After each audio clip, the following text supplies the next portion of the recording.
Venezuela has passed a new law opening its oil sector to privatization, ending more than 2 decades of state control. The move comes weeks after U.S. military action in Venezuela and amid sustained pressure from Washington.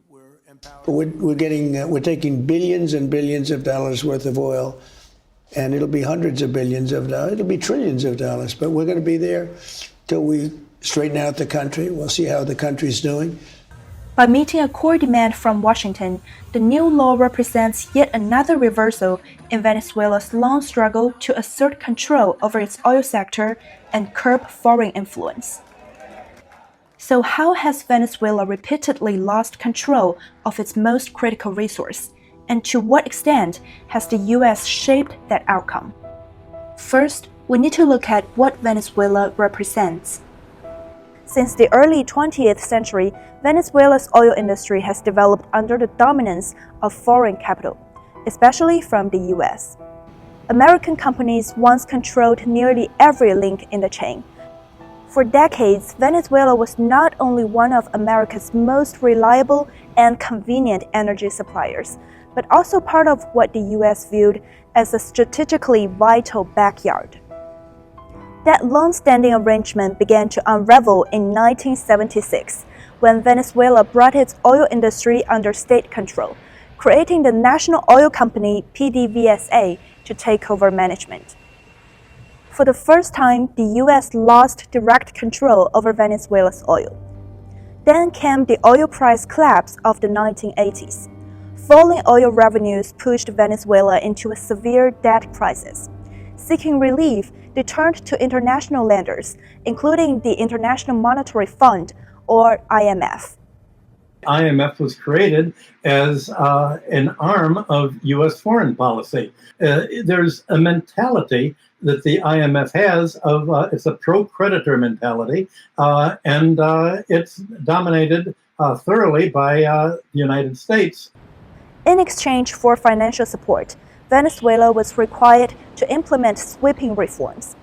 As a result, by the 1990s, Venezuela had reopened its oil sector. Joint ventures allowed U.S. and international companies to return.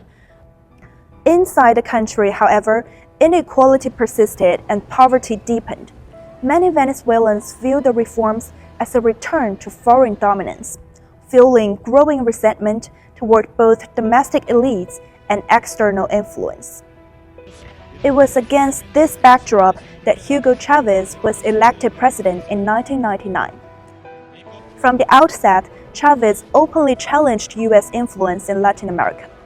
He argued that decades of foreign dominance over Venezuela's oil had deepened inequality and left the country politically vulnerable. He believed that control needed to be brought back to the state. In 2001, a new hydrocarbons law strengthened state authority over oil activities, forcing foreign companies to accept reduced control over operations and profits. Because the United States has economic interests in the area and it sees itself as the master, as Latin America as its backyard, with Chavez as directly challenging this American hegemony in the region. So ever since Chavez came to power, the United States has been trying to different ways of boycotting. The confrontation reached a breaking point in 2002. A failed coup briefly removed Chavez from power. He accused the U.S. of backing efforts to oust his government, a charge Washington denied, though the U.S. was among the first to signal support for the short-lived interim authorities. For Chavez, this episode reinforced his determination to curb external influence. In 2006, his government launched a second, more aggressive round of nationalization.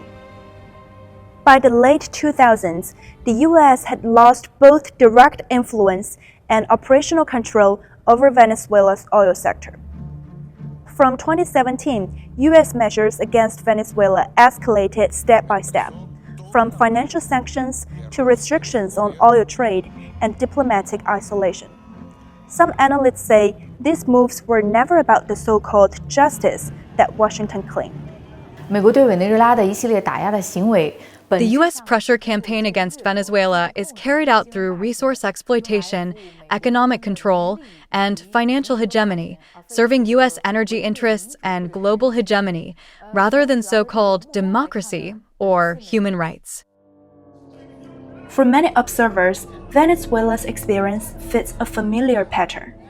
When a resource-rich country attempts to reclaim sovereignty, it often finds itself drawn into power politics, constrained, pressured, and disciplined by hegemonic forces. That is why the question now extends far beyond Venezuela itself.